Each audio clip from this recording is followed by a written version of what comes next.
Oh shit, here we go, man. We got the #1 man on the internet, man. He's been on the news since we last spoke. He been to Detroit, he been to Miami, he been everywhere. Yeah. We got him back. I told I'm the new Michael Jackson. Yeah, I'm the new Michael Jackson without the Peter Pan land and sleeping with the kids in the bed. Yo, I wanna thank you too, man. I did a very big back to school giveaway.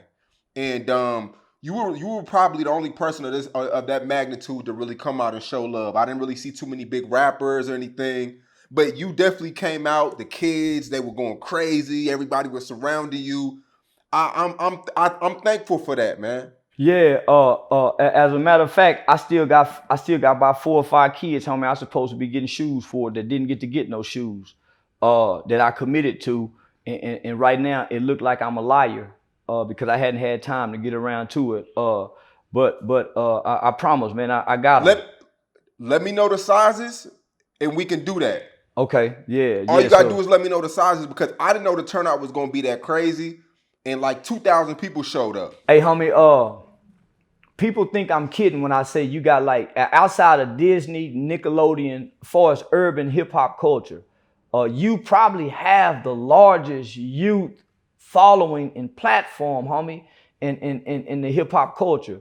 So for me to pull up and niggas see the line all the way wrapped around the building down the street, yeah, that was something to see. Yeah, that was something to see in this city. Yeah, man, I appreciate it, and it's crazy. I don't know the 2 old guys that you know in Cali or whatever. I don't want to misquote their name wrong or anything. Yeah, the niggas. I'm on Scrooge McDuck and Scrooge McDuck and Hellraiser, Hellboy. Yeah, in an interview with my guy Big D, they said that we don't give back and things like that. It's like no matter what you do, and I know you get a big flack on that. You hate when people call you the shock jock when you really do for the community. Yeah, and, I do that when the cameras go off, homie. I really do for the community. This past week before I went to Atlanta last week, man, I had 5 local big Texas rappers travel down to Austin after performing at Texas A&M and Bryan College Station. They met me at a high school, homie, a high school that's geared for high school dropouts. I seen that. You see what I'm saying? So that's what I do when the cameras is off. Right now, I'm working with JD Youngin's mom and dad. I got in contact with Bibby's dad. Yep. So this is what I do in real life, homie. So the internet is my relief. The internet is my outlet. This is where I come take a break from life. I'm not escaping life. This is where I come take a break, play my character. But when the cameras go off, homie, I'm really in the community. And so I saw in that interview where they said I'm the #1 enemy against Black America and our community. I've never robbed a black person. I've never shot it. I've never killed no black person. I don't mistreat black women. In real life, homie, I'm a respectable, law-abiding citizen. I haven't been involved in the criminal elements of society in over 20 years. I don't have any felony convictions, homie. I haven't been to prison. My life doesn't reflect. When I got out of the boys' home in 1998, my life doesn't reflect me going in and out of jail. You know, I've had some bumps in the road, but my life don't reflect me living a criminal life. They talk about me joining the gang, homie. I joined the gang in the boys' home. Prior to the boys' home, I've never been exposed to gangs. I learned about gangs in the boys' home. I gang bang and we fought in the boys' home. When I left the boys' home, my life didn't reflect nothing gang banging. My life didn't reflect criminal activities. So no, homie, I went to college. I created a nonprofit organization that was highly recommended to all 254 counties throughout the state of Texas. I really partner with Mitch Nolte, which is a very powerful and influential Caucasian attorney out of Collin County. I partner with him and Shannon Ross, criminal defense mitigation firm on capital murder and death penalty cases. Not just capital murder and death penalty cases, young niggas who catch robbery cases at 17, 18 years old and they facing 40, 50 years. So I partner with these people and go in and work with the families, work with the niggas that's in jail to help them see the importance of how their life story and how their childhood trauma plays an important part in helping this public defender or this lawyer mitigate the circumstances where we can get their sentences reduced. These niggas just talking. Right now, I'm invited to come back to the high school in Austin. I'm booked for a high school in North Carolina. I'm booked for a high school in Atlanta. Homie, I'm booked all around the country to work with children. These guys are just on the internet talking. Absolutely. Now let's get right to it, man. Yesterday, video leaked of PNB Rock. He was eating out with his wife, well, his baby mom. His baby mom. He had on jewelry. He was eating at Roscoe's Chicken and Waffles, and he was robbed and shot and killed. When you seen that, did you see the footage that was leaking online? Nah. Okay, is that by choice or? Well, my algorithms don't. Let me say this, homie. I've never heard of this guy till yesterday. Fuck, I'm on nobody's death for. His death don't mean nothing to me. Nigga, everybody know if you go to California been killing rappers forever, homie. They killed Tupac, they killed Biggie. So, nigga, so what? PNB died. Fuck him. Motherfucker go highlight his death. What about all the deaths? What about the deaths in Philadelphia over Labor Day weekend? Astounding numbers. Yeah, we don't know one name. Motherfucker ain't mumble one name. Then let's go up to Chicago. Those numbers just over Labor Day. So why in the fuck we always wait to one of these funky ass rappers get they motherfucking tops pop and we all of a sudden know this motherfucker? It's fuck him too. I ain't know him for now, so fuck him. He just like a person dying in Ukraine, in the war in Ukraine. It has no bearing, no fucking meaning, and it has nothing to me. It's just like me passing by a car wreck and saying, man, it's like somebody died in that car wreck, and I go on about my life. That's what his death mean to me. So I didn't look at it. I'm not intrigued to look at it. I don't give a fuck about no dead rapper. I make that very clear. Nigga, you out with your bitch, keep that pistol on you. Get you some security. Man, everybody know what California is, homie. It's a cursed, demonic state that prides itself on killing black people. Yeah. I think the government even spoke out and said that, there's nothing they can really do for out-of-towners that come there and are attacked. Well, for the Californians, for the local gangsters, it's a free kill. It's a free kill. The murder won't get solved. So think about this. If we all stop going to California and it affects their tourism, it affects their marijuana industry, they'll do something about it. But who cares about black people dying in the vicinity of the hoods of California? Who cares about that? They have such a homelessness population, they're more focused on trying to clean up Skid Row, homie. They police department got $1 billion budget. It ain't to really solve murders. They got a LA police department got $1 billion budget, homie. That's military funding. If they wanted to, they could stop it. His girlfriend is getting a lot of flack. She posted a picture of them eating at the spot where he was killed at.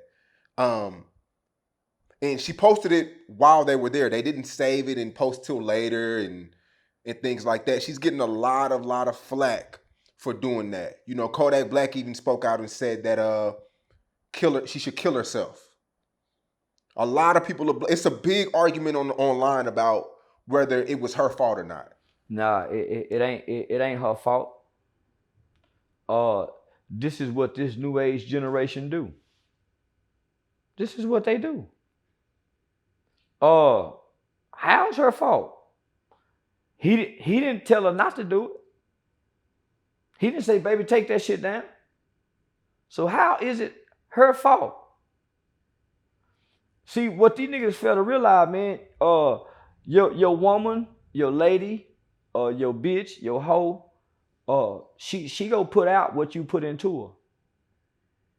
Yeah, as long as she around you in your presence, whatever you put into her, that's gonna be her output.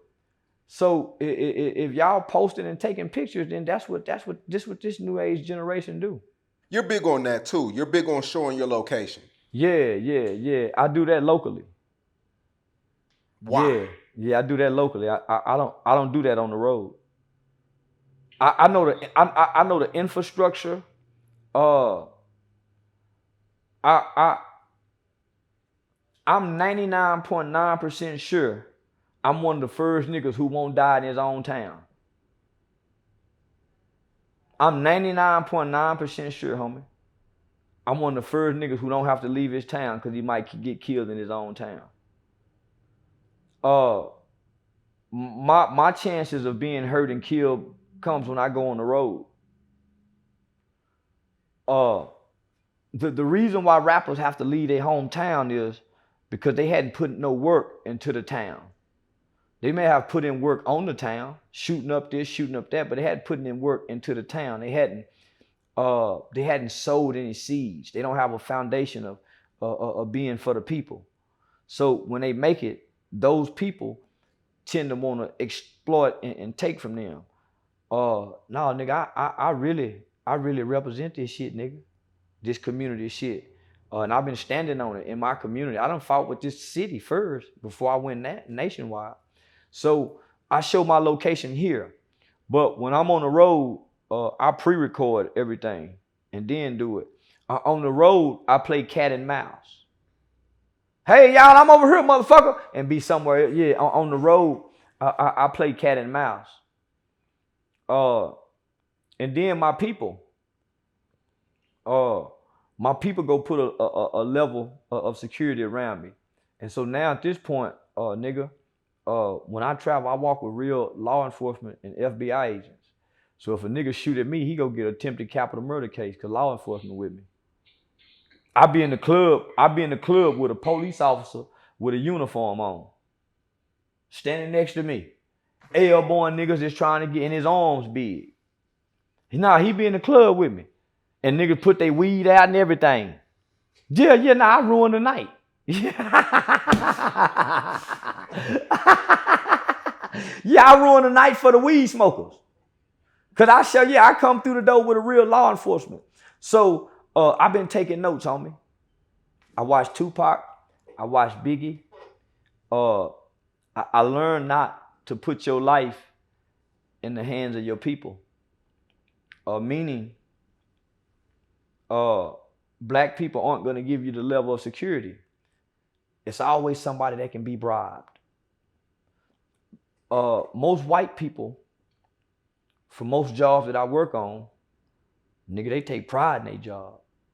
I wouldn't give a fuck if it's a warehouse forklift. That white boy forklift driver take pride. He hate them two niggas over there parked talking, and he steady going in home, coming out there. He hate that shit. He going and tell the supervisor, hey man, Charleston and Jimmy, he take pride in the job. So what you do is, homie, you go find professionals who take pride in what they do. And you ain't got to worry about nobody being bribed. So it's not her fault for Kodak Black to say that, homie. Yeah, that's pretty harsh. Yeah. See, think about this. We'll show all the love for the dead. But look what we say to the living. Kill yourself, motherfucker. And what is she thinking about killing herself? Because what tends to happen is naturally you blame yourself. Even when parents divorce and separate, naturally children blame themselves. The people around him, they blame themselves. Man, I should have been there. So that's a natural response in death. Homie, why would this nigga? Nah, homie, motherfucker's wrong. But that's how heartless we've become. We sound like the white people who used to holler at black people. Kill yourself, nigga! Die, motherfucker! And spit on him. I hate you. We are them people, homie. We've become them people. It ain't white folks spewing this. The level of compassion and the lack, let me say, the lack of compassion and the lack of empathy that we have for one another is pretty ruthless. Yeah, it's pretty ruthless, homie. That nigga was okay with his broad posting their location. So why we got a problem with it? You know, the number one thing in LA right now that's getting a lot of rappers caught up is jewelry. I'm not wearing jewelry right now. You're not wearing jewelry. I know you can afford jewelry. I went and spent some nice little money on a piece.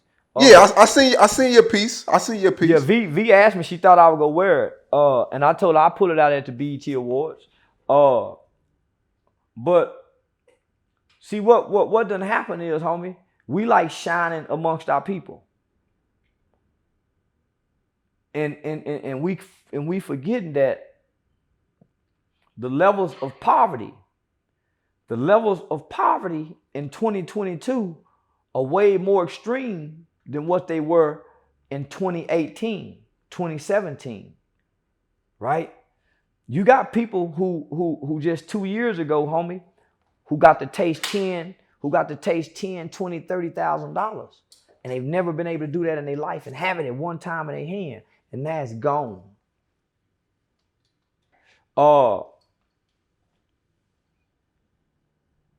Nah, man. We come amongst poor people. And we bring the best of the best out amongst poor people. And we think they ain't supposed to have a desire to want to take it from us. I heard you say before that rappers hide behind jewelry. Yeah, you know, they're insecure. They're insecure when it comes to certain things. And, you don't stand out. Nigga, if you a rap nigga and you ain't got all this jewelry on with these big ass diamond, big ass ring, you don't stand out no more. You just a regular nigga. Now, if you ain't take off the jewelry, how do you stand out as a rapper? Now, you got to be rapping where everybody can hear you while they talking, you rapping. Nigga get some, man, goddamn, nigga tired of you rapping. Nigga talk sometime. Once he quit rapping and go to talking, what makes him stand out? And nigga, he got to jump out that motherfucking Bentley. If that nigga go get that Ford truck, nigga, if he go get that normal car, he don't stand out no more. So now, nigga, that's they cover up.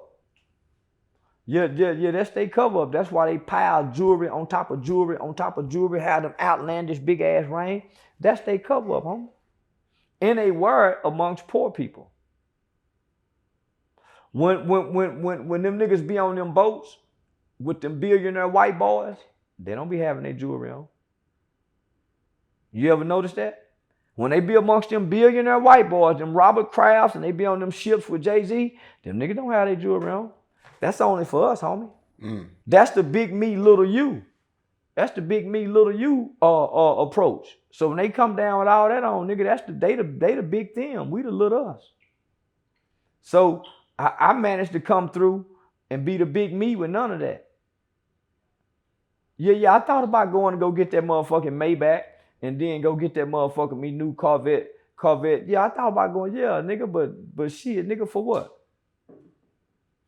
For what? Nigga, I'm the shit like this. Talking, yeah, I'm the shit like this, my nigga. And then from fucking with Antoine Daniels, that's what made me put the insurance on it, right? So the chain that I spent, homie, cost $13,000 to make. But you pick the right jeweler, you pick the right diamonds, you have your gold weighed out. When you send it over to the insurance appraisal people, man, I got a $12,000 investment. It was appraised for what, 20-some thousand, 25,000. I spent 13. Nigga, I just made an investment. Yep. With the paperwork on it. So I'm learning about the cars from fucking with Antoine Daniels. This car becomes your business. This is a business write-off. This $150,000 car, you don't go put down on this motherfucker. You go lease this motherfucker. And every dollar, this is a business write-off. A tax write-off. But they're not teaching us this, homie. So we getting it to ride it back to the ghetto. All of us want a Maybach to ride back to the ghetto, homie, to say, look at me. Nigga, we show up with all these chains on saying, look at me. Look at me. And without this, nigga, we ain't saying, look at me. Nigga, I ain't got no haircut or none of this type of shit. I'm running around this motherfucker hully gutted. Nigga, old Levy dog.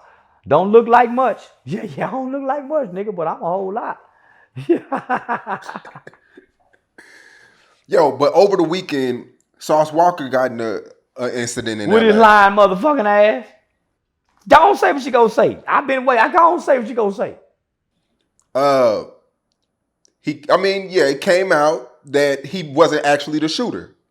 But but to be fair, he never said he killed anybody though. So peep game, homie. This goes back to that lack of and level of compassion that we don't have for one another. If somebody try to rob me, right, and somebody die in the process, why am I going to the internet talking about it? Why am I rushing to put my phone in my face? Yeah, man, I say, man, nigga just try. But you insinuating. You already know how the internet is. You really capping for your persona and your image. Why not say, man, this black brother done lost his life over something stupid. It's going to come out regardless. Why am I the one? I wasn't the one to shoot. He didn't get my jewelry. Why am I running to the internet, homie? No, man, that was a sucker move, homie. That nigga was lame for that. But he could have said, I wasn't the one that didn't shoot him, though. He could have said it then. The shit he coming back saying now, he could explain that on the first video. Oh, man, but I ain't lose mine. He made it seem like, nigga, the nigga lost his life trying to take heels. But he ain't saying them California niggas set that up. Say, homie, this is what I've been trying to tell everybody for the longest. California niggas don't respect nothing outside of California. California niggas don't respect nothing outside their hood other than their rival hoods. So whatever you think you is, nigga, when you go to California, you pray. Them niggas look down, nigga, they don't respect nothing cripping in blood across that state line. So at this point, nigga, in America, anything outside of California should denounce and renounce, homie, any affiliation with the Crips and the Blood. They showing you niggas what they go do. You got to check in and come pay. Nah, homie, nigga, please. I went up there with them motherfucking cowboy, with them Mexican cowboy boots on and them coveralls, with that motherfucking cowboy hat on. Nigga, I worked clean and played clean on them niggas. Them niggas swear up and down they robbed me. Ain't robbed a motherfucking thing, homie. I wanted to ask you that. I really infiltrated them niggas. Think about this, homie. If them niggas had robbed me, why we just now hearing it now? Why we just, even the paperwork they say they got, they still ain't showed the paperwork. They still ain't showed it, homie. Misspelled name, Charleston White. Come on, homie, they don't make them kind of mistakes in court papers. Transcripts. So hold on. Melvin Farmer, he went on No Jumper and he claims you were tied up and robbed. And that's why you turned against everything. It's kind of like you're bitter towards California because of this incident. I just wanted to ask you about that part. Well, if that's the case, then why they just now saying that now? On all the platforms. When I first started dissing Nipsey Hussle, they didn't come out and say that then. And when I was in California, homie, I worked at Diamond Dale Adolescent Home. What did they rob me for? I worked at Diamond Dale Adolescent Group Home. What did they rob me for? The one in Hawthorne and then the one in Gardena. What did they rob me for? They still ain't said that. Homie, the California niggas is embarrassed, right? Because I walked them niggas streets. And if you go back and look at my Facebook page called Nat Turner, I walk them niggas streets every day looking like a hobo cowboy. Them long, raggedy dreads, looking like a dope fiend nigga. In Mexican cowboy boots tucked the coveralls tucked in the boot. Who go rob that nigga? And rob him for what? Tie him up for what? And he didn't go to the police. Now I'm going to the police on everything now. I was robbed and tied up, and they want y'all to believe I didn't run to the police. Nigga, I'm gonna run to the police, nigga, rob and tie me up and don't kill me. I'm gonna run to the police and go show the police where I was tied up at. No, you're not. No, come on, homie. So, and they said I was working for the FBI and I'm a snitch. They robbed and tied up an FBI snitch. One time, they was on Cam Capone, homie, and they said, we got the paperwork right here. They held up the paperwork. The people screenshotted and zoomed in. It said Vancouver Police Department. These guys' whole pitch and platform was about Charleston White. Let me tell you how I met Melvin Farmer. My homeboy's son, guy by the name of Dacian Steptoe, killed a high-ranking police officer in Fort Worth, Texas. A police officer by the name of Garrett Hull. SWAT unit motherfucker. Bad-ass white boy. He killed him. I found out what happened and transpired to that. Based on my knowledge and training that I've been partnering with the police department with the procedural justice training, I found out that they violated their own procedural justice training. Had they not violated, had they been following this procedural justice training, both Officer Garrett Hull and Dacian Steptoe would be alive. So the family of Dacian Steptoe was getting a lot of threats. I personally know the mother and the father. They had nothing to do with this kid's behavior. The mother and father was getting a lot of threats from around the country. So I went and held security one night. Went and loaded up with my guns and my bullets, nigga, and went and held security. I talked about this on the 85 South show. I ended up being, I'm going to say, kidnapped by a local police department and admitted to the mental asylum. Motherfucker put me in the crazy house under the Sandra Bland Act. So when they would shoot me up with all kind of drugs. Nigga, I don't know what kind of drugs these white folk were giving me. So when I got out, my partner that lived in California, old Gaffer, said, shit, man, come out here. So I went out there and stayed with his mother. Before I went out there, I put my resume and everything on Indeed. I landed a job interview with Diamonddale Adolescent Home and a few other places. I went out there for the interview, got hired at Diamonddale Adolescent Home. Then I moved to California a week later. My nigga told me, shit, homie, most niggas who come to California don't even have a job, nigga. So shit, you already one step ahead. That's how him and his mother knew I was serious about making this transition. I went to California, homie, to smoke marijuana so I can push those psychotropic drugs out of my system. To cleanse myself. So I walked every day. I lived on Imperial in Vermont in the Denver Lane Bloods neighborhoods on the borderline of the Hoovers. I would walk up Figueroa, so I walked their streets, homie. Did you ever get pressed when you were walking? I never got pressed, homie. I got on coveralls, a cowboy hat, and cowboy boots.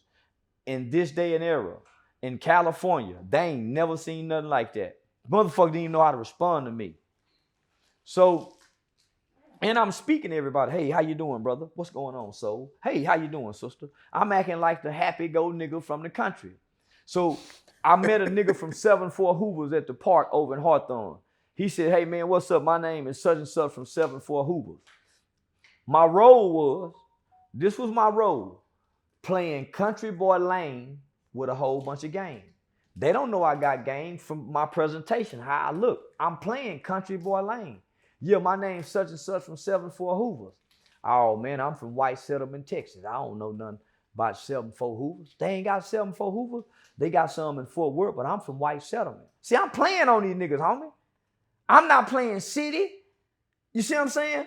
So they don't know what to expect. I used to Uber to the 8 Trey Gangsters neighborhood and go meet Melvin. I know Melvin from the internet. You see what I'm saying? So I go fuck with him over at 8 Trey Park. He at the park every day. I fed him at Taco Bell. When he needed an Uber, I would send that $7 Uber to him. So I'm fucking with him, learning the culture. Just hanging out at the park. The people that I'm living with in California saying, man, stay away from. So everybody warning me. I'm going and doing everything they say not doing. So when Nip died, Melvin tell me he's speaking at the funeral. You want to go?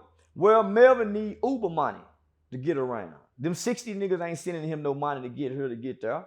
So I fly in because I had came home for a little bit. I fly in, homie. Let me back up. Melvin never put me and introduced me to nothing, homie. I met a lady named Althea Moses. She's an Olympian track star out of California. She worked in a school district. Once she met me, she quit talking to Melvin. Melvin is a gangbanger who know gangbanging. That's why he at the park talking what he talking, and no local politicians, no local organizations is using them. They don't use them niggas, homie. Them niggas can't talk past the streets. So once the people in California meet me, I got youth engagement programs. I got an anti-gang cognitive intervention program that's a 16-week curriculum. I got a street life cycle that focuses on the belief systems of the streets. I got a self-awareness program that I created that's for moderate, high risk, and low risk students. So I'm talking a whole different language. And I just come out of from pre-law studies at Texas Wesleyan University, traveling around the country, homie. So before I get to California, I'm really taking a break. Melvin think he can use my programs. But once he introduced me to this person, I don't want to talk to that nigga no more because he's at the park every day. All his meeting places take at the park. So what I did, homie, I went to California and soaked the game up from them niggas. I went and learned that Crip and Blood culture up close and personal and understand, homie, that it's a detriment. That it's no black unity in California. It's nothing but destruction. You can't thrive. You better move out of there, homie. And homie, every nigga been in the game, nigga, them niggas is bound to the park. They gotta move out, homie, if they want to make it. So I saw that. So now I can come back and teach the people the real truth about this shit. It wasn't started behind the community. This shit wasn't started to protect the community. Tookie Williams and Raymond them was bullies. I got to meet Baba Louie. So this is where things change between me and Melvin. Nigga, Melvin could call me, and you know how we love California niggas, homie. Everybody admire them niggas. Because we think these niggas are what they are until I move up there and see these niggas number bums in the park. Man, that nigga could say, hey, say Tex, I'm in Texas. I hit Joe Blow. Say Blow, man, Melvin Former down there in Texas. Man, he want to come by there, man, shit. Shit, put something in. The nigga ain't got no money, homie. These niggas ain't got no way to making money. So what I did, homie, I set up a speaking platform for them niggas to get speaking engagement fees to come down here. So them niggas really mad, homie. I had them niggas set up for a speaking engagement tour, right? So after the Nip funeral, Melvin Foreman leave me in the 60s neighborhood. So it's like some training day kind of shit, right? I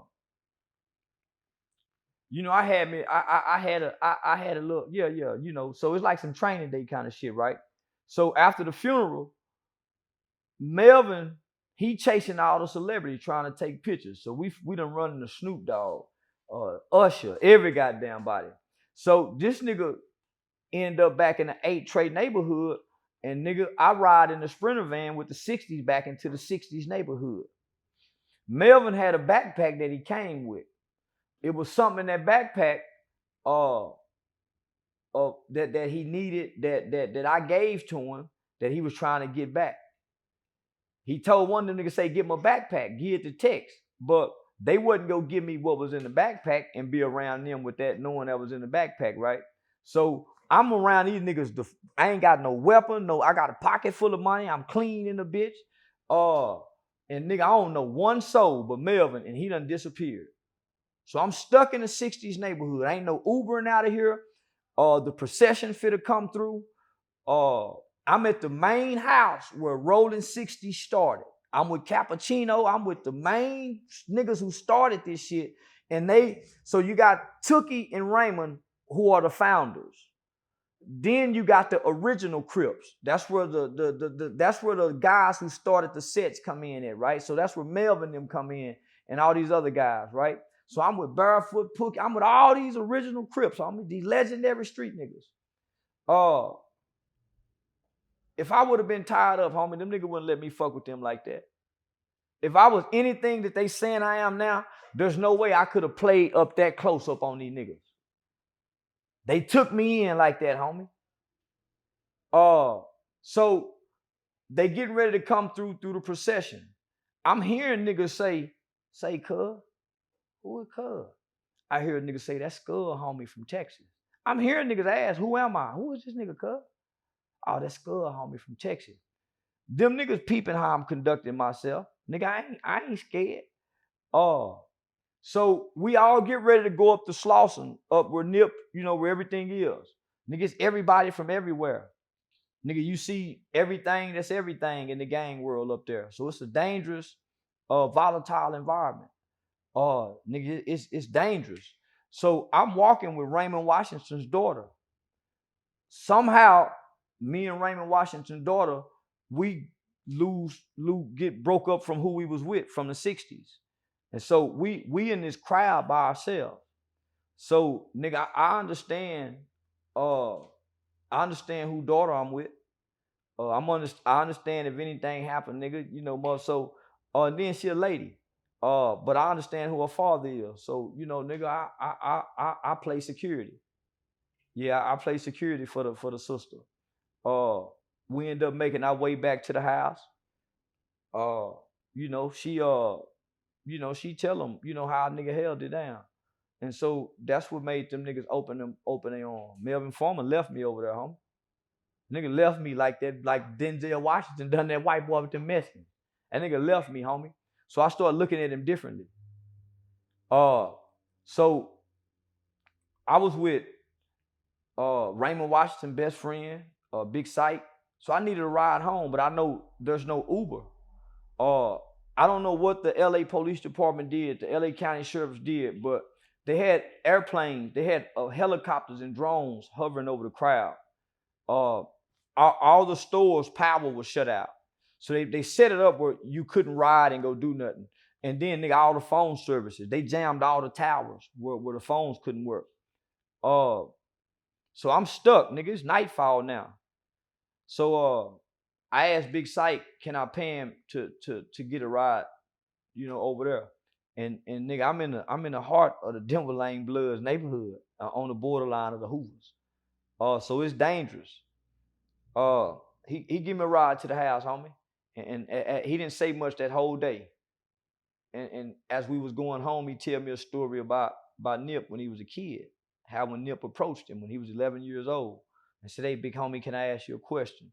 What's up? Why you gangbang?" Well, I gangbang because I was born to. And this 11-year-old kid told the big homie, "Well, big homie, when I grew up, I'm gonna take care of the hood." That was prophetic. That wasn't Nip saying that. That Nip didn't have that. That was a kid named Earmus. And he grew up and fulfilled that. So I took away something totally different. I went there trying to find out about Nip and learn about a guy and a kid named Earmus. So the next day, my people from the oil field come in from Texas. And so they want to meet Melvin, they want to meet Baba Louie, they want to meet Cappuccino and them, because niggas from the South fascinated with the California gang banging characters. We almost worship and idolize them niggas at some point. And we did at some point. Until we grew up and got to know them and meet them and go there and look at them and see that shit up close. And it's shameful to be a California OG. When you think about all the people they done killed, all the work they done put in, and you look at the conditions that them niggas lay in today, it's shameful. So my people touring them come in the next day. They got 4 or 5 people from the oil field. So it's big money niggas with big chains around their neck. And so when I go see Melvin at Baba Louie house, he's standing in the back of King Baba Louie house in the gangster's neighborhood. Baba Louie on the porch. This is my second time meeting Baba Louie. Melvin got an attitude, acting funny. So he stay in the back. Man, my people don't get to meet Melvin. They meet Baba Louie. Baba Louie say, "Hey, man, give me a ride to the store." So we give Baba Louie a ride to the store. They go into the store. Nigga, when they come out, my people done gave Baba Louie $400. Just, nigga, just playing ties is mine. So we go on the boat. Now Melvin calling. Now he want to get some of that money. I'm like, "God damn, Scud, they want to meet you, nigga. You got the attitude acting funny." So that's when things changed, because what happened when we met Baba Louie, we saw a different kind of individual with a different kind of spirit compared to Melvin Foreman. So nigga, we booked So we booked Baba Louie to come down here probably a week later after that trip. And we brought him down here to all the blood niggas in Stop 6. And nigga, they rolled out the red carpet for him. And so we booked a venue for him to speak. We took him shopping. We got him whatever he liked to do. We found him a hoe, everything. Yeah, we everything. So nigga. So all them other niggas, they looking. They promising us that they go send us the marathon clothing, t-shirts, and we finna create some economics with these niggas, homie. Then I got the cotton plug in Tennessee where I'm finna be sending the sweats and so we finna do business. But I saw them niggas wasn't about business, homie. Nigga, them niggas will tell you I'm a money getting nigga. So I went to California and I went to plugging into weed dispensaries, homie, downtown in Beverly Hills with the big knockout purses. So I'm an international game kind of nigga. Them niggas was at the park with their game, and their game is bully and tape. So we get Baba Louie to come down here, and we do an event. After this event, this nigga took off his red hat and passed that motherfucking hat around. He probably collected well over $5,000. I said, man, look at all these gangsters and killing niggas of the city. They were like happy little kids seeing their favorite rapper, taking pictures with the homie. So Baba Louie went back to California, nigga, bragging. And then, nigga, you can see it on Facebook. He's sitting in Maserati, he in mansion. And these is niggas with money just showing real love, homie. His books were selling. We were selling his books. And so the idea was, okay, we go bring Skull back.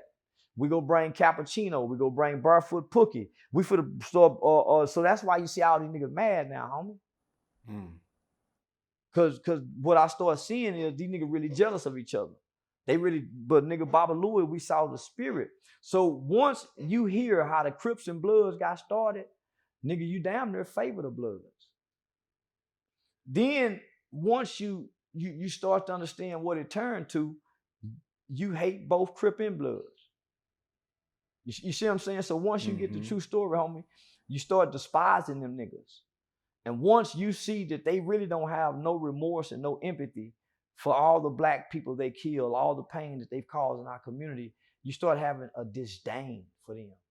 And that's what I have, a disdain. So I've never been robbed in California, homie. I've been robbed in Texas. I ain't never been tied up, never before in my life. Nah, homie, them niggas been trying for years to get on a platform to talk about me. They say I don't do nothing, but everybody here know what I do. That's why you don't hear no media outlets locally. Nobody here locally can come back and contest anything that I say. It's all California people on California platforms. Speaking of that, Cuando Rondo's friend got shot and killed in LA.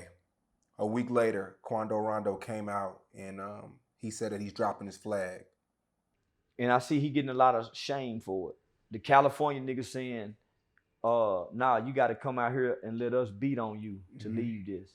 Yep. I thought death is supposed to have an impact on you. When I see my friend get killed, I see my partner get buried, he laying in a casket. That's supposed to have a positive impact on me. So the California nigga saying, okay, you got to come out here, nigga, and we got to put you off the set. Did they put him on the set? You see how bully they think they is? And they the one that had the nigga killed. They the one that had him shot up because he didn't check in. Homie, I got to check in. I gotta check in, and if I don't check in, y'all gonna kill me. Why do I gotta check in? What are y'all doing for me? Jay Stone, Nipsey's right-hand man, said, you can't drop your flag and say you not NH no more. He said, nigga, go to the hood and get put off. Don't cry now. We lose homies all the time. Not everybody gonna ride. You was a goofy internet gangbanger anyway.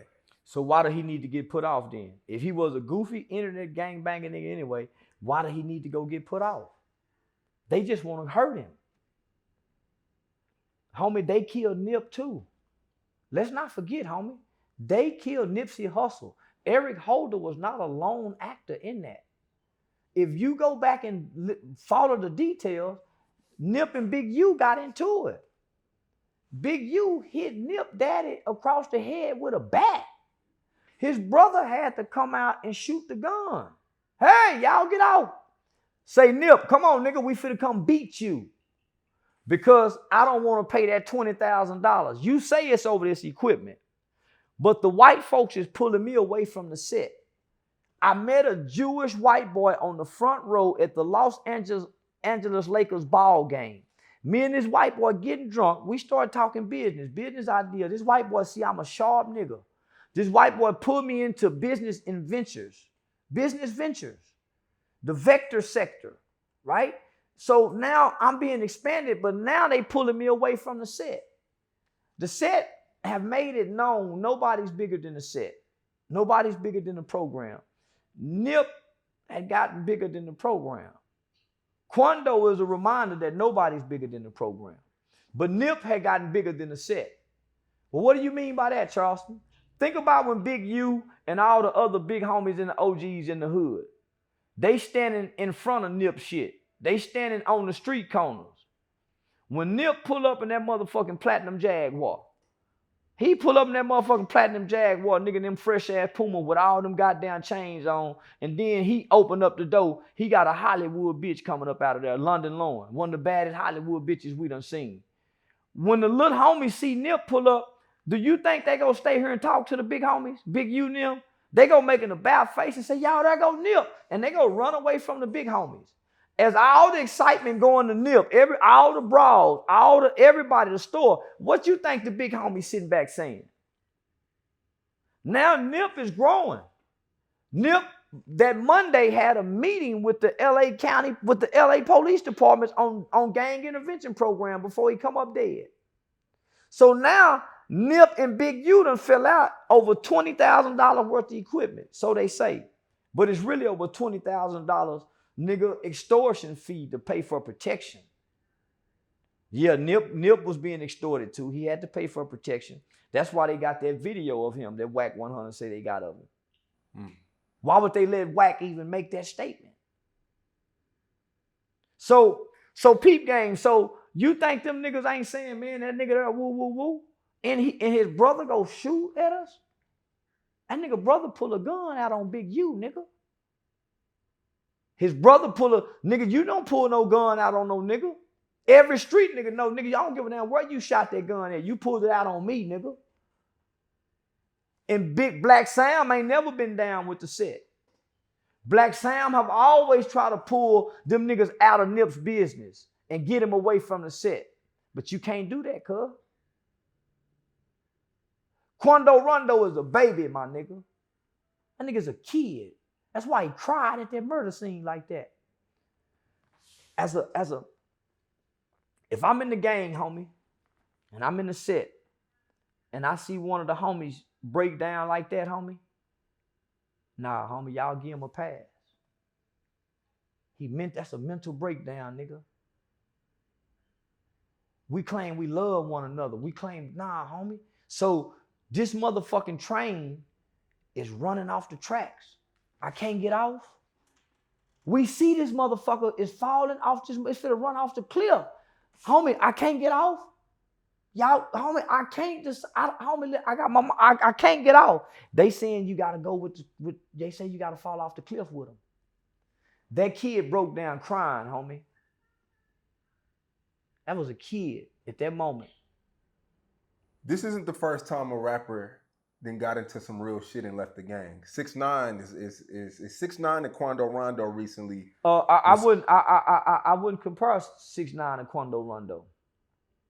Homie, they kidnapped 6ix9ine. They set up his own kidnapping. They were fucking his baby mama. God damn, I'm supposed to be loyal? Nigga, y'all fucking my baby mama. Y'all kidnapped me. God damn, nigga, y'all saying I'm supposed to be loyal to this shit. Nah, homie, god damn. So think about Cuando Rondo, homie. This nigga in the car, he gets shot. Look at his reaction. They want him to say, wipe them tears and go put in work. In days later, everybody's saying, well, nigga, if you just would have checked in, they giving you a hint that they done this to you. I'm supposed to still stay down with this shit. That's why I speak against this shit, homie. When does the hood let a nigga grow up, homie, and be free from the hood obligation? I just seen my nigga get killed, homie. What if I want to give my life to God? I still got to get beat? What if I want to submit to Allah? I still got to get beat to get out? What debt do I owe y'all? What debt do I owe y'all? And what debt do the gang owe?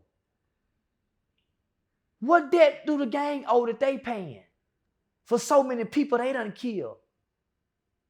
For them to say, if you want out, we go beat on you. Jay Stone is a coward. And every boy and every man and every male that honors that gang rule is a coward. Nipsey Hussle was a coward. Eric Holder was a coward. The people around Nipsey Hussle when he died was a coward. Remember, boys and girls, did nobody jump in front of that bullet for Nip? Go back and watch the video. They all took out running. Cowboy didn't run over there. Did nobody chase after that nigga? Did nobody chase after Eric Holder?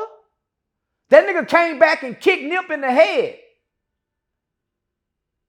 That nigga came back and kicked Nipsey in the head, homie. Did nobody chase that nigga down? Did nobody in the hood want to getting on the phone and say, man, that nigga went this way? Did nobody? No. They went and killed one of his innocent family members. Them niggas cowards, homie. So fuck what Jay Stone talking about. What Cuando Rondo did is what most good-hearted people do when somebody they love die. Enough is enough. If I see this, homie, I got to have a breaking point. Why does prison have to be my breaking point? Because all them niggas break when they go to prison. They become friends and alliances with their enemies to stand against the Mexicans and the whites. So let's go back to the Brick Baby shit. Yeah. He came to town, and did he mention your name? Yeah. He made a video say he was looking for me. He walked up to a few people. He walked up to a white guy, said, hey, you Charleston White? Yeah. Did he threaten you though while he was out here? When he was in Houston, Texas, he made a video and put $10,000 on his head and said, I got $10,000 on Charleston White head, or probably more. So that's the first time we notified authorities of his threat to get documentations of him actually making a threat. So we believe he possibly couldn't be that stupid. He came back and tried to backtrack. Man, if I saw Charleston White, I would run. Okay? So now you're in Charleston White City and you looking for Charleston White. So what we did was we made another call to the authorities, the local sheriff department. And so had he and I saw each other, I had the legal grounds to defend myself. He's already threatened my life by trying to pay to have me killed by putting $10,000 on my head. He's now in my city saying he's looking for me. And he's a identified, documented gang member. So he's playing with fire. I want to read something to you that was sent to me when we made the calls to the detectives in the FBI.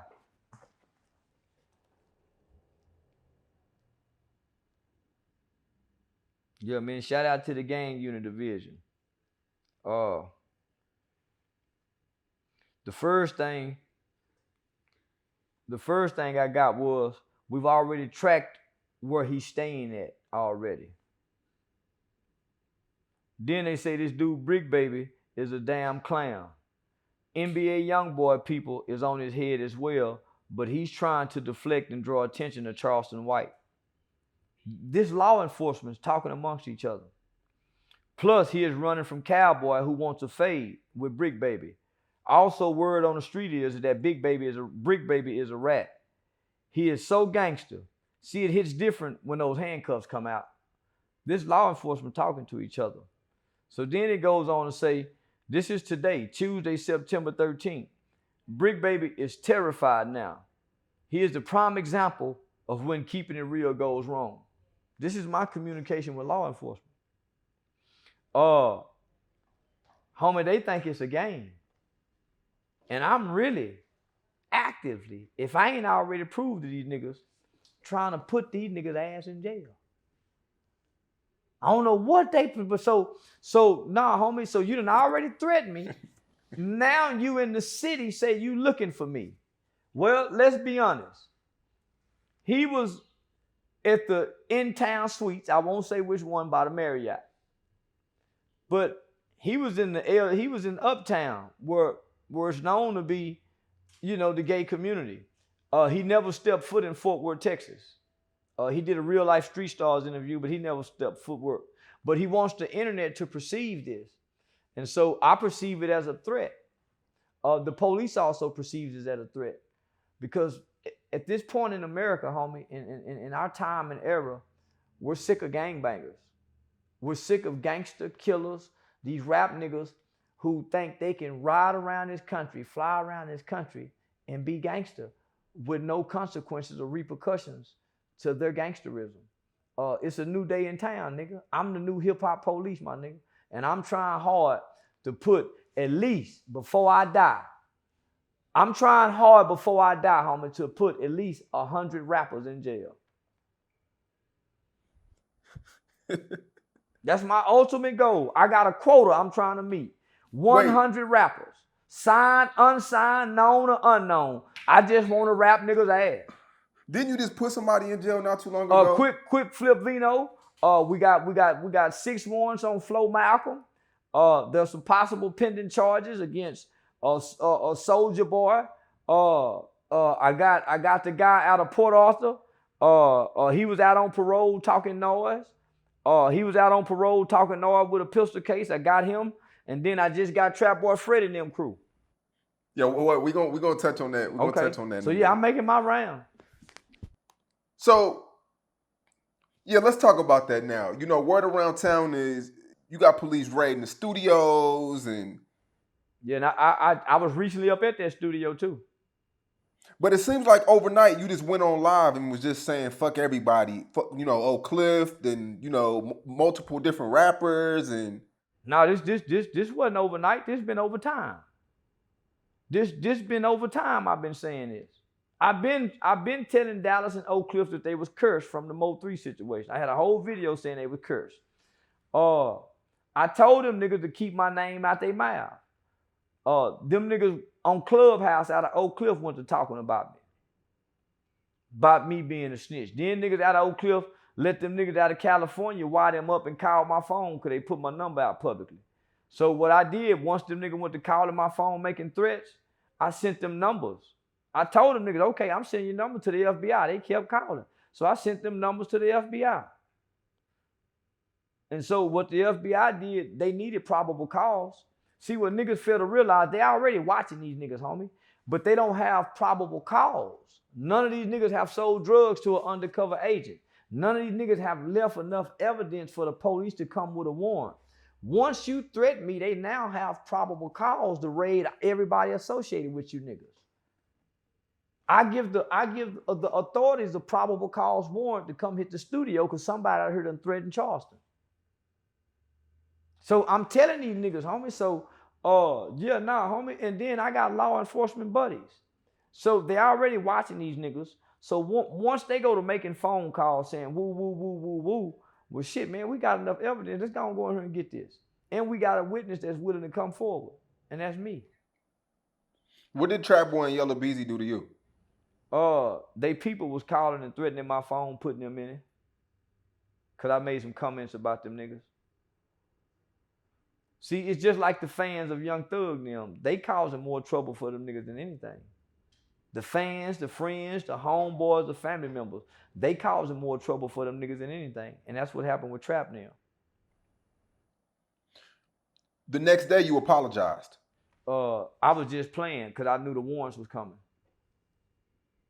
Yeah, I was just playing because I knew to get them niggas off guard, to really make them think they scared me, because I knew the raid was coming. And on live, you were listening to Mo3 records, like you would turn. Yeah, I was nan and boo booing them niggas because I knew the warrants was coming. They say when the FBI agent raided the studio, all them niggas was in the studio sleep, and they say the FBI agent went in there and told them niggas, "Time for y'all to pay for your sins." Yeah. So I knew it was coming, homie. And I'm if you see, listen, homie, I don't mean no apology I ever said except but to Kevin Gates. For the most part, I'm on the internet playing. Yeah, I'm on the internet playing. When I came back and said, "No, Trap, man, I didn't really mean it. They say you one of my biggest fans."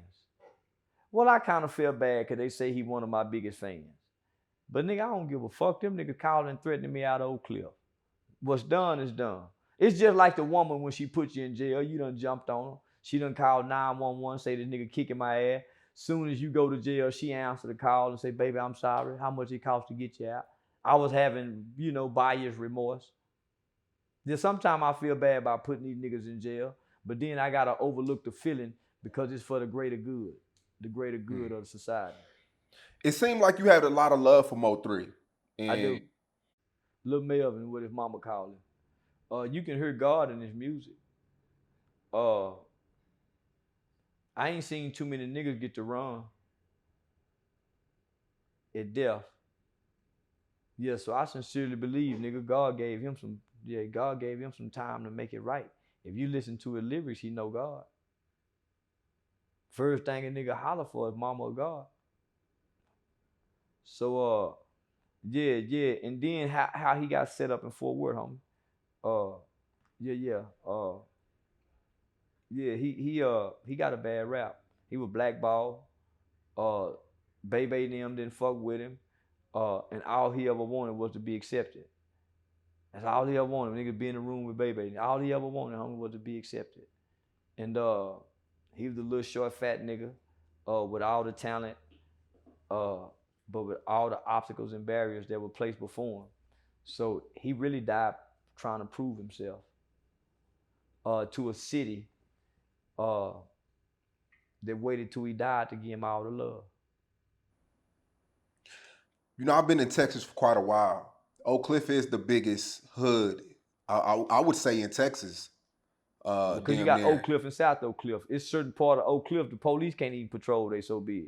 So yeah, it's big. It's probably I'm gonna say 25% of the whole city of Dallas. And you said fuck Oak Cliff. That's something that I haven't seen since the internet was invented.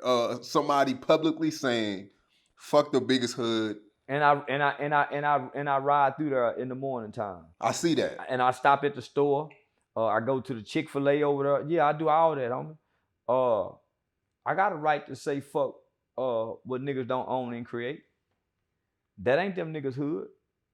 All that building and gentrification they doing over there around Southwest Center Mall, don't now nigga in Oak Cliff got any say so about nothing. The way them niggas take care of their neighborhood, they can't tell me they mad because I said fuck their neighborhood. They actions say fuck their neighborhood. The pain and the destruction that these niggas call in their neighborhood, you can't make me believe they really mad about me saying fuck Oak Cliff. Nigga, I partnered with Real Life Hair Studio over there in Oak Cliff, right across from Redbird Mall. It wasn't no niggas from Oak Cliff partnering with us. And they had probably 200 kids. It wasn't no nigga from Oak Cliff out there. So I say that to get them niggas' attention. They stood around and watched that coach get killed in Oak Cliff. Nobody stood in and broke up nothing. How they love Oak Cliff. When they grandmother houses look how they grandmother houses look. How them niggas love Oak Cliff, homie? So that's bullshit. So now I can say fuck. I said fuck West Dallas too. Them niggas called Dewberry. Say Dewberry, man, tell Charles, man, we fucked with him, man. Goddamn, why you don't? Yeah. I said fuck Stop 6. Homie, black people don't own nothing to the names of these cities. As a matter of fact, these are the same cities that send you to jail. It says the state of Texas versus such and such. Your mother just so happened to move over there. And those conditions are so bad. Those conditions are so dire. You ain't doing nothing to change them, but you representing these conditions. You so proud, you ready to die and kill over this hood with all these conditions, all this pain, all these other problems that your hood got. You finna go die and kill a nigga over saying fuck your hood. You don't love your hood. You don't love yourself. You don't love your mother. You don't love your children. If you love your hood, nigga, you'll be trying to change something in your hood. Nigga, I went back to Stop 6, nigga, and went to trying to change some shit. And I hadn't lived in Stop 6, nigga, since I was 7 years old. You ran into Meek Mill's crew in Detroit. Yeah. That was pretty interesting. Take us through that whole situation. That's probably out of all the situations I've been in, that's probably the first time a nigga felt like, yeah, nigga, it's on.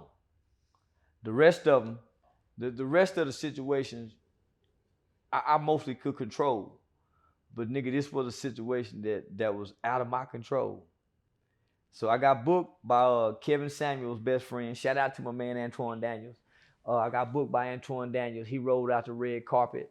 Man, he probably spent every bit of $12,000 booking me, getting me there. He got me put up at the MGM Grand in Detroit. Got my private host, got my private guest concierge. Man, I got my own suite. The massages. I'm talking about I got the high roller treatment. So when I get there, my concierge guest wasn't waiting for me. Everybody behind the counter black in the motherfucker. And it's a line checking in. So as I'm checking in, I really wasn't supposed to go through what I was going through, but I did. So as I'm checking in, I'm noticing, man, it sure was a bunch of niggas pulling up outside. Cause when we got there, it wasn't nothing niggotry about this scene. The scene started going niggotry. So I'm saying, God damn, it's a bunch of niggas with these diamond chains around their neck. So I turn my back, walk up a little bit longer. So when we get to the desk, we check in, I give my ID and give my credit card to the lady. She's saying that Antoine Daniels have to be there. That's a young chick. So I'm saying, man, I've been booked all around the country for the last 2 years. I've never had nobody to have to be here that's booking me. Mm-hmm. So I said, okay, cool. So I called my publicist. My publicist called Antoine. He called the people. They saying, okay. So she go to the back and she leave my credit card and my ID just laying right there. So when I turn back around again, it's a big old glass where you can just see out where the valet is. Nigga, I'm seeing a whole slew of niggas. I'm saying, man, I know they ain't got, so I'm telling Dewberry, man, I know they ain't got no motherfucking rap concert here. So I hit my publicist back. Hey, man, this nigga ain't booked me with no motherfucking rap event, have he? So now I'm seeing niggas done recognize me. So now, when I look back this time, nigga, every nigga out there looking this way at me, these niggas got their phones up. Now niggas coming up, standing next to a nigga, acting like they checking in. It's niggas coming up on the phone, talking, like they go steal a nigga. Nah, they circling. I'm talking about they circling. So after about 15 minutes, I say, man, this bitch ain't came back yet. So I jump over the counter. Because now I'm feeling alarmed. Nigga, it's a bunch of niggas. That's a bunch. So, nigga, when I jump over the counter and turn back around, I see Meek Mills walking through. We look at each other. He with two niggas. He go up. That bodyguard nigga he was with, he come out and shake hands with damn near every nigga been circling around a nigga. So I hit the publicist. Say, man, I know this nigga. So she telling me Antoine Daniels ain't this kind of guy that probably would do. I'm saying, man, this guy, man, how about the fuck when he booked me here and he know these niggas here? So man, it's three niggas come in. So the scene of the niggas done went from big diamond chains to, man, these niggas must just got out of jail. Yeah, these niggas clothes was wrinkled. Yeah. Now these the niggas finna come hit a nigga across the head. So now I'm reaching in the bag. Cause we steady trying to work out this situation. And nigga, they stalling me. Nigga, something ain't right. So even the publicist, even the guy Antoine Daniels, everybody saying, man, this is not supposed to, man. So now Antoine is coming. So now we done hit and say, hey, man, Meek Mills and his crew, man, they got us boxed in. When we go out here, niggas might finna be on. Man, these niggas hovered in that lobby, they walked in. So I moved away from the counter and went over to like this corner. But before I moved away, I had to see if this little nigga who was over here, was he checking in or what was he doing? I walked by and kind of brushed up against him. Hey, excuse me, fam. When I walked by, he tapped the nigga, but I didn't see it. It's a guy, shout out to Enzo. It's an old school nigga from Detroit that was there. He seen that nigga tap his homeboy and point at me. I don't know they done that. That old school nigga made a phone call when he saw that. Cause he peeping the play too. He just sitting in the corner standing with some glasses on, just chilling. He peeping the play. So now it's some more niggas coming in, homie. Now these niggas looking like some young damn fools. How many people total? Well, homie, it's an entourage. Homie, it's an entourage, homie. That nigga travel with an entourage. So it's two niggas come in. So now Dewberry done snap. So Dewberry tell nigga, yeah, nigga, we peep the play, nigga. We see what y'all doing, nigga. So one nigga come in swinging his arm, look like he looking for me. And Dewberry stalling him, right? One nigga recording. The nigga coming in, like one nigga recording, this nigga finna come in and we finna squabble. That's what it's looking. But they see my arm in the bag. I can't get to the goddamn mace. You hear me? I'm in that motherfucker trying to get there. I'm looking up. I'm trying to get to that goddamn mace. I can't get to that mace for nothing. So Dewberry startled the nigga. So by this time, homie, about four Detroit niggas come in. And them Detroit niggas come in, they came in a soccer mom van. Yeah, with them goddamn guns. Yeah, they came in with their chest stuck out barking. Man, what's up? And so when they canvassed the scene, they see most of these niggas were Philly niggas, homie. These niggas ain't from here. If Meek Mills and them would have done something to me, homie, them Detroit niggas wasn't gonna let them leave the city that night. And Antoine Daniels is a major figure in Detroit, homie. They had a whole rescue team coming to get me. Them niggas waited around. The little niggas who was coming in swinging their arms, it was like 8 of them niggas posted in front of the car when I left out. You know, just standing there. Nah, man. It was real tense. And so once they notified security, the problem with the MGM Grand that they was having, that none of that should have happened. I wasn't supposed to be at the front desk. It was already prearranged and everything was worked out for how it was supposed to be. But when I jumped over that counter, and the camera saw me jump over the counter, that should have been a security breach for security to come. Nah, homie. Yeah, them niggas would go get a nigga. But had you didn't have your mace? Yeah, but it was in my bag. But nigga, I gotta hide it because I'm traveling, right?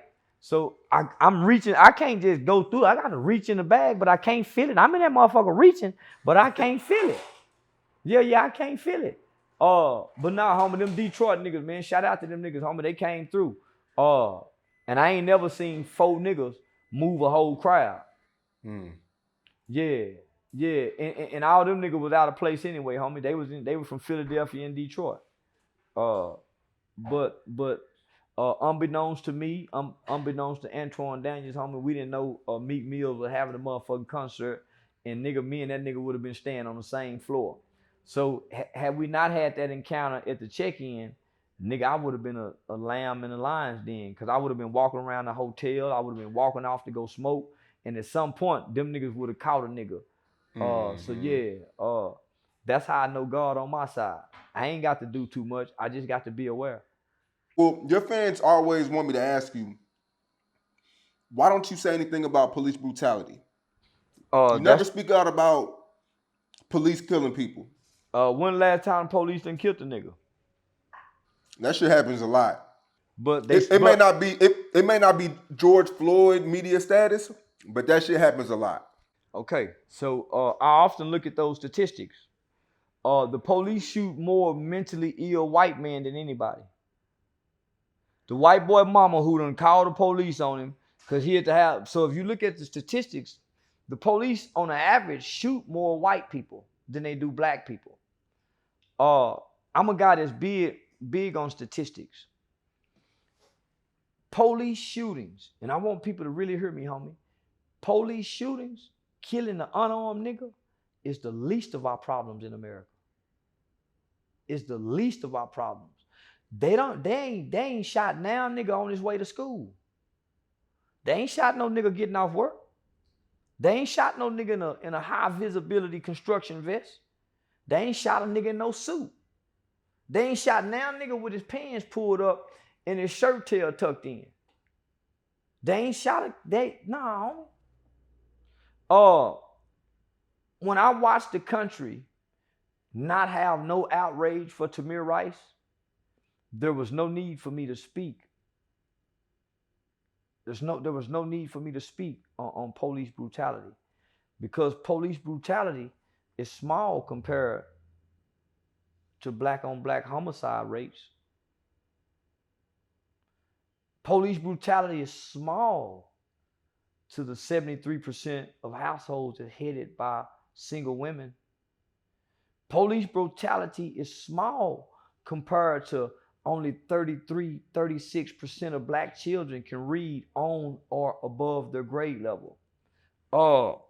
Police brutality is small when you got over 2 million children in the United States of America who suffer from hunger. Nah, homie, that's the least of our problem. Speaking of viral videos, it was a video that came out with Trey the Truth homies, his entourage Jump Zero. Yeah. This what I don't like about hip hop. When they like you, they'll give you a pass. See, the hip hop community like Trey. I mean, like Zero, and they like Trey, right? Trey got on there and say, "Man, we ain't jumped that nigga." Come to find out, they jumped that nigga. Then Zero go to the local Houston news media and says, "Who hit you?" Trey. Yeah, that nigga said Trey the Truth. There's no shadow of a doubt that nigga hit me in the mouth. That's what he said. Now everybody know in the state of Texas, you don't have to go press charges. If it's a crime been committed, then the state can pick up those charges, right? So let me just show you where there's hypocrisy all the way around the board. Then you got these two black laws. You got these two black laws who witnessed this man being assaulted and beaten.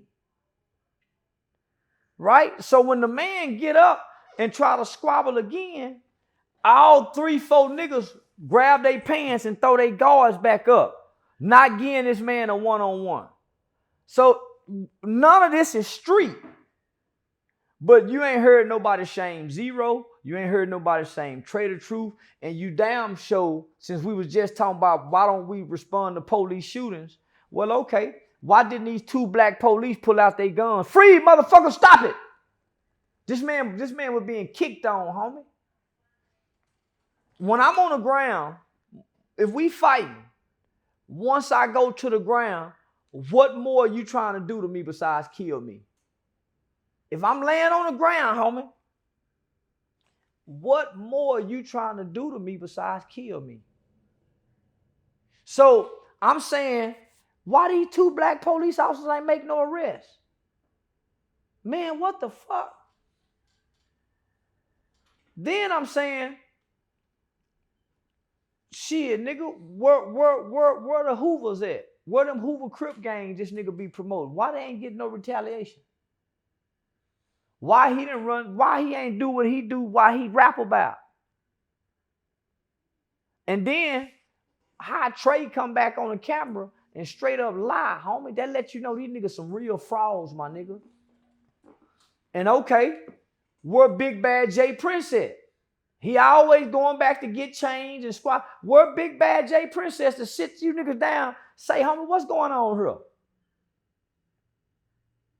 So at this point, what Zero need to do, give his life to the Lord and start rapping gospel. Go on and go press charges on them niggas and then come back and get them niggas in civil court. And go and get it all the way around the board. Because right now, Zero, he can't rap gangster no more. Somebody got, according to the street, somebody got to die or crash out over doing me like this. And then when you look at what they squabbling for, they squabbling because 2 niggas riding in the car. Police get pulled over. 1 nigga got a gun, 1 nigga got weed. The police stop and make a search. Both niggas felons. 1 nigga say, this my weed. Other nigga say, shit, nigga, we go to jail all the time. 1 nigga saying, we go to jail all the time? This my weed. So this nigga over here who won't claim his gun is saying this nigga snitched on me by claiming his weed. So we go jump on this nigga because he didn't go to jail with me for this pistol possession. He claiming his weed. By him claiming his weed, by default, this is my gun. So come on, homie, you see how fucked up this shit is? And y'all go jump on me and beat on me during an out-of-town niggas event, 50 Cent. Yeah. That's why I hate that shit and I hate them niggas. Yeah, it was like you said, man. 2 days after the situation, the video came out. Trey the Truth was lying. They jumped, dude. Man, it was clear they jumped him, homie. The police had to come stop him. The other niggas had to tell him, come on, homie, chill. That nigga, the police was supposed to make an arrest, homie. That was a clear aggravated assault, homie. The police. That's why, homie, our level of trust in black police is such minimal. Nigga, that's why I love the shit out of Atlanta gang unit, homie, Detective Dabney and them. That's why I love the shit out of Atlanta gang unit. Nah, they upholding the law. They ain't fans of the shit. You break the law, nigga, you break the law. Ain't nothing wrong if you break the law, the police arrest you and you go to jail. Okay, this was supposed to happen. Ain't nobody done nothing wrong. You break the law, you go to jail. Okay, I went to jail for breaking the law. Nah, homie, them cops was wrong. Zero is the victim. But even now, the hip-hop community saying, oh, man, he done went on the news and snitch, he woo, woo, woo. And then you got saying something, man, well, he didn't snitch. Yeah, nigga, that's snitching. He told. He told who did it, what happened, and yeah, what occurred. Yeah, that's telling.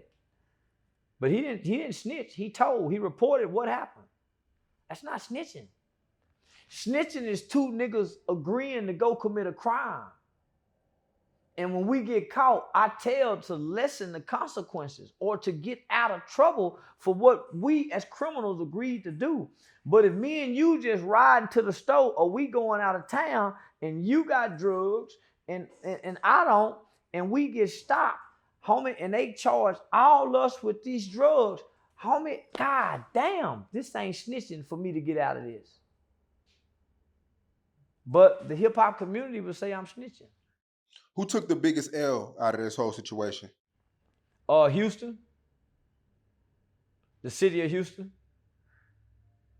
Yeah, the city of Houston. Yo, Go Yeah, the ahead. city of Houston. I was gonna say 50 Cent in his event, but the city of Houston. This was a reflection on the city of Houston.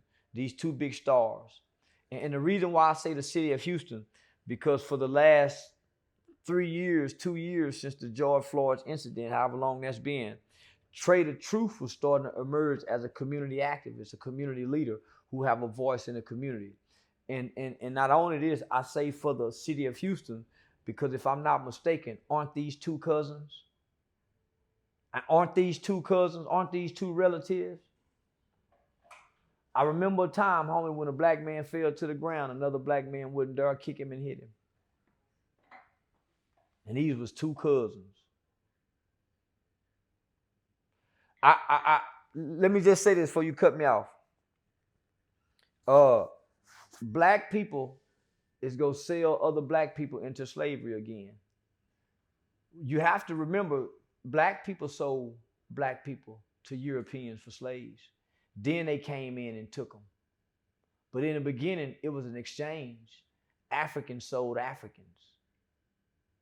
And niggas go sell niggas. Yo, a lot of people are curious on your marriage status right now. You know, our last interview, you said that you were going through a divorce, and then a lot of people are saying you haven't been in a big pretty house as of late. You've been sleeping on the couch and Yeah, I've been falling hotel asleep hopping. on live. Yeah, I've been hotel hopping. I've been in a bunch of hotels. I've been in the car late at night. I wake up in my cousin's bed. Yeah, I've been everywhere but that big pretty house.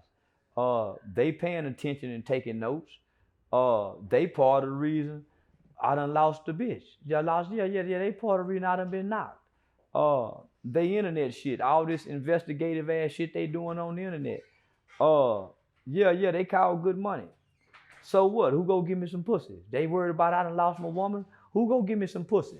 Fuck you, worried about what I done lost for. They was rooting for a nigga to lose any motherfucking way. Yeah.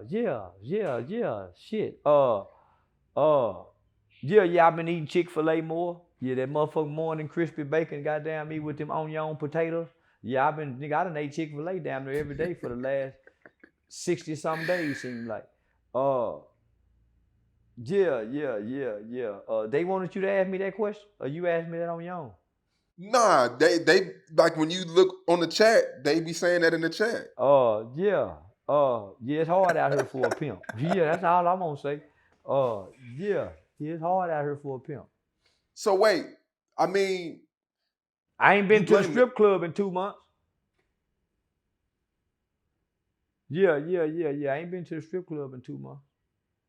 you blame the internet, but a lot of people, if you read the comments on the last video, blame yourself. Why aren't you taking accountability for, you know? Make you feel like a piece of shit when you take accountability. The gangbangers don't do it. It makes you feel horrible. Yeah, nigga. So I'm blaming and justifying and minimizing. When I look in the mirror, I take accountability, but I don't have to do it on her. Yeah, fuck y'all. Yeah, motherfucker. Nigga, I already feel like a piece of shit. You know, cussed a woman out live at the mall on Christmas and it went viral. Yeah, nigga, I already feel like a piece of shit, man. They want me to get on her and feel like a piece of shit, admit to being a piece of shit, and in the process of looking like a piece of shit to people. No, man. The internet did this, and we gonna leave it at that. One last question about that. I mean, would you be happier to have your family back? Oh man, y'all man, yeah, man. Yeah. Yeah. Hell yeah. Yeah, yeah. I rode by the house, and the grass ain't been cut. Yo, I'm trying not to laugh, bro. Yeah, you ain't nigga. You ask me motherfucking questions. These sucker punches. Yeah, I rode by the house and the grass ain't been cut. I started to go buy a lawnmower. I guess Julio ain't coming by. Yeah. Now, nigga. Nigga be more happy. The kids ain't called me. The kids ain't called me. Call me, mijo. My daughter done started high school. Nigga, I ain't been invited to the volleyball game. Yeah. I'm the piece of shit daddy. I'm in the boat with the rest of these niggas. But they call for money. Yeah. I can meet all financial requirements. But yeah, nigga, they don't call as much no more. They might be sick of my celebrity shit. Mm. Yeah, they might be sick of my celebrity shit. More money, more problems. Yeah, yeah. And now everybody's saying, you live right now? So yeah, they thinking niggas are walking live. Yeah. Mm. Yeah. You live Mm. right now? No, man, fuck, I'm gonna be live for right now. Oh, okay, I'm just making show. Yeah. But nah, nigga, more money, more problem for real. Is there any changes you want to make next year to, you know, be more of a family oriented or Well, I'm finna try to yeah, I'm finna try to go into politics, homie. So that's gonna be a big change. Uh I'm finna get serious. I've been bullshitting and having fun for the last 2-3 years. But nah, I'm finna really get serious. So, you know, when the seasons change, your tune change. I pretty much accomplished everything that the character can accomplish. Uh, you know, now I got the opportunity to do comedy. Nigga get movie roles offered. Uh, Now people are more or less wanting to see the man. Since I assassinate the characters of so many images and personas, people saying, "Well, why you hide behind your character? We want to see the man." So I'm fit to come from behind the character and expose the man. And part of exposing the man is you know, nigga marriage got fucked up, and being able to truthfully and answer those questions. Uh, but yeah, nah, homie. All men work to have a family when you're a great man. And at some point, nigga, all great men drop the ball with their family. Yeah, so uh, yeah, it's a bounce back. now you're not the only person that has lost their girl over these past couple days. Dirk and India fell out, and I seen you were trying to comfort Yeah, his I'm girl trying. I India. don't want to comfort Dirt. Yeah. I want to comfort India. Yeah, I think me and her going through this process, I think we got a lot in common. That where we can become good friends. Yeah, I ain't trying to sleep with her, none of that. Just good male companionship and female companionship. That's all. I think we'll make the best of friends. And I understand sometimes the friends get more than the boyfriend. Yeah. So now I just want to offer comfort to her and tell her I want to apologize on behalf of all the low down dirty niggas like me and Dirt. Yeah. I want to apologize. We feel hard. We feel horrible at the end of the day.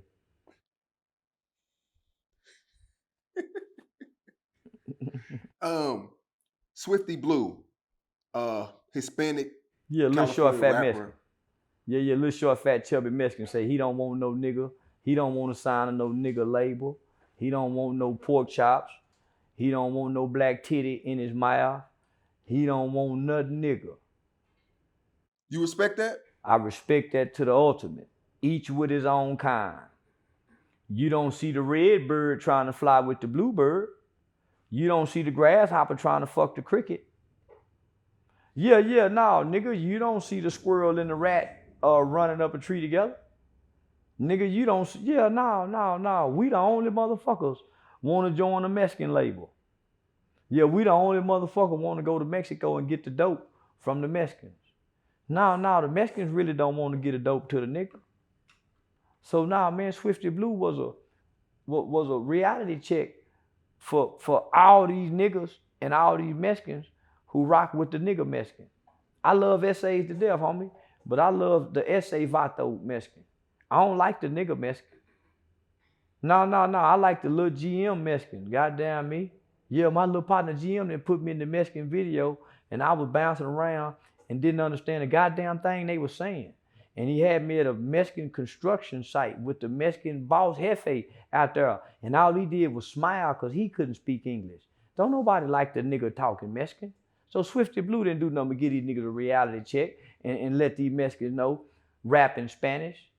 Peso. Yeah, rap in Spanish, nigga. See how well you can do with your own people. Right now, Mexico, down off in Chihuahua, is waiting for a goddamn Mexican with that paisa swag that can talk that motherfucking rap talk in their language and can rap in nothing but their language. That they waiting on that kind of Mexican. So now, man, shit, nigga. So I'm with Swifty Blue. Cause them niggas gotta get with that shit when they go to jail. So if you My go thing get is, if you go get with it when you go to jail, nigga, come out here and stay with it. well, my thing is, you say the N word of your music, but when it's time to really do business with us, you don't want to do it. Swifty Blue say nigga? In a few of his old records, yes. I heard he doesn't say it no more, but he says the N word. It's an interview out okay. about Well, this is what it was. Swifty Blue started out being a nigga Mexican. He done went to jail, and he done been checked. Cause when you go to jail, they go check you. No, you vato essay in jail. Ain't nothing wrong with correcting your wrong. There's nothing wrong with growing.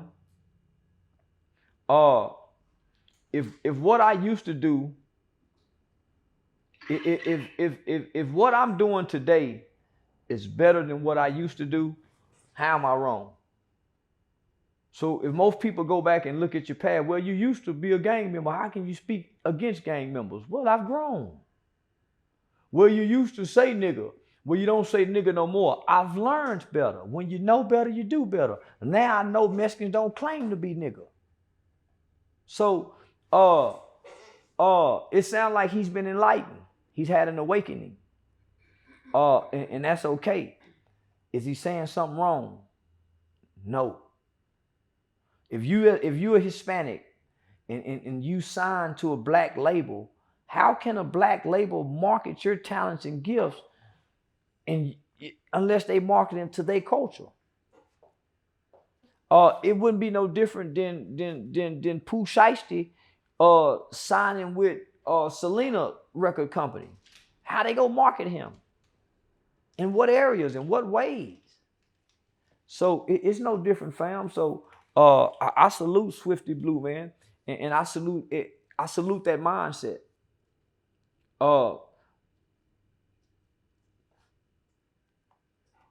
There's nothing wrong with hating something.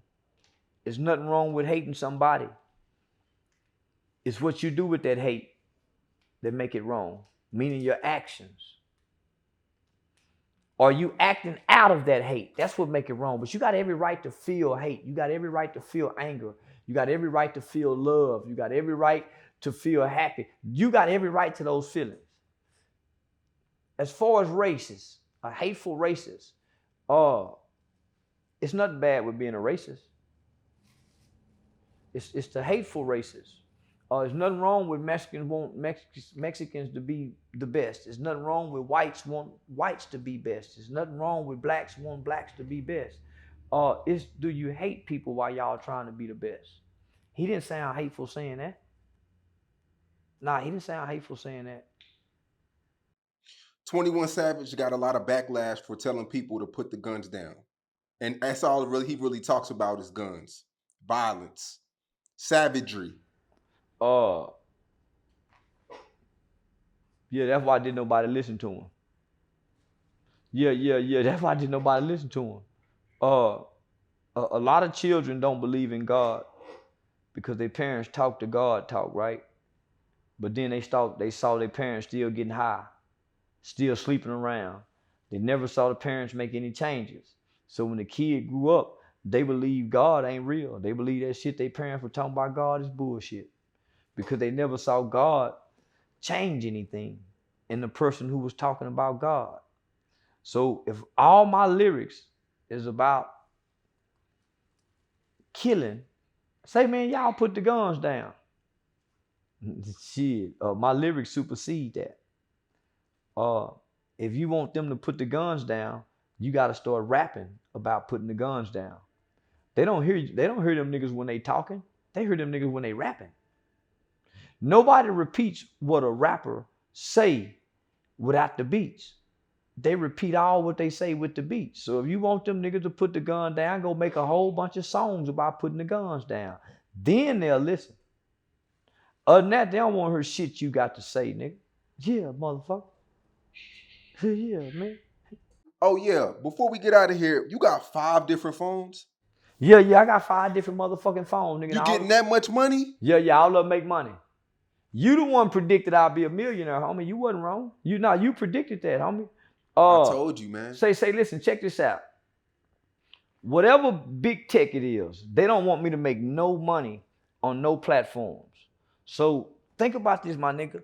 None of my social media platforms are monetized. But nigga, I eat like a motherfucker.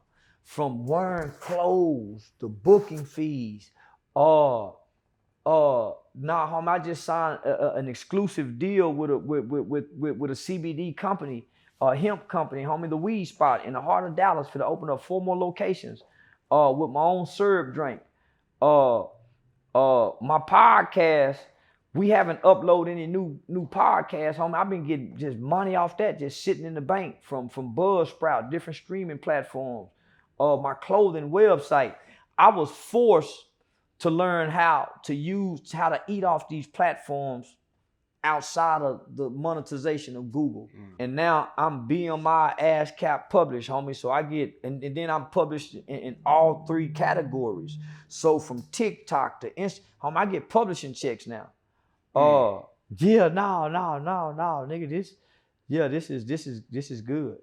And then I'm giving back. So the things that we do together, every city I go to, homie, I find somebody who's not a celebrity, and I sew into somebody everywhere I go, homie. So I think I'm doing what's right. Most and I'm reaping the rewards for it. You know, the next time you do one of your events, I do want to go talk to the kids. That's something that I enjoy doing. I got 3 real big ones, homie. So we got a high school in Austin. We got another high school with like 500 to 600 kids in Atlanta that I'm booked for like November the 5th. We got another school in North Carolina. We got another school in DC. So thanks to Say Cheese TV, man, when I walk in these schools, man, them kids go crazy. Yeah, thanks to Say Cheese TV. All over this country, homie, these kids go crazy because they connect with the videos, and I think they resonate with the messages. Everywhere you go, people know you now. Yeah, airport. I was in North Beach, man, at the Trump Towers. Man, foreigners. Yeah, everywhere, homie. Everywhere. I just got booked for somewhere in the UK. So I had somebody call to say we want to be the first Brits to book Charleston White. I got analytical data in the Soviet Union, in Russia. Now, homie, this is unbelievable. Yeah, this is unbelievable. How big of a part did TikTok play in your success? I know you got like what 100 million viewers now or videos. Yeah, I'm over 150 million hashtags Charleston White. I got like right at 60 million hashtag Charleston White challenges.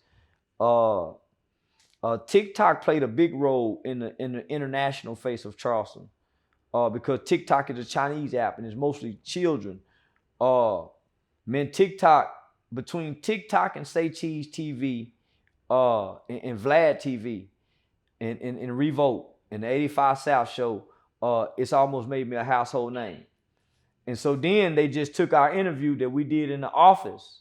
That just made it to national news, homie, with Alex Stein on the conservative channel. Yeah, we posted that on Say Cheese. That went crazy. And so let me show you what happened with that. So many people are watching, homie. This Charleston White effect is a motherfucker.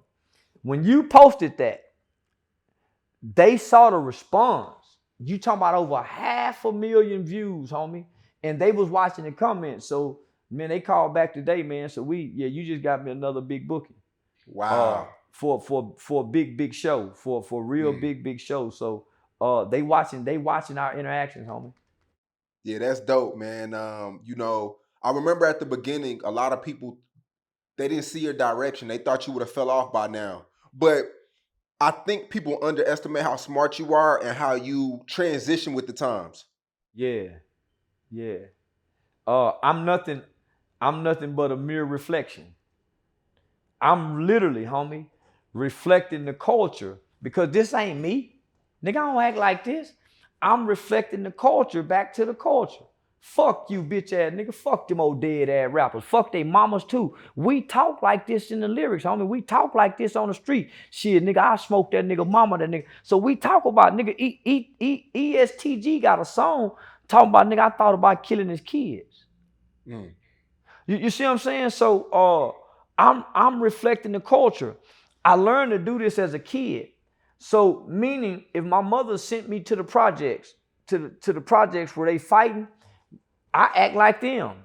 If my mother sent me to the Boys and Girls Club in Arlington where they didn't fight and played ping pong and foosball, I acted like them. So I reflect whatever environment that I'm in. So if you a sheep, I'm a sheep. If you a lion, I'm a lion.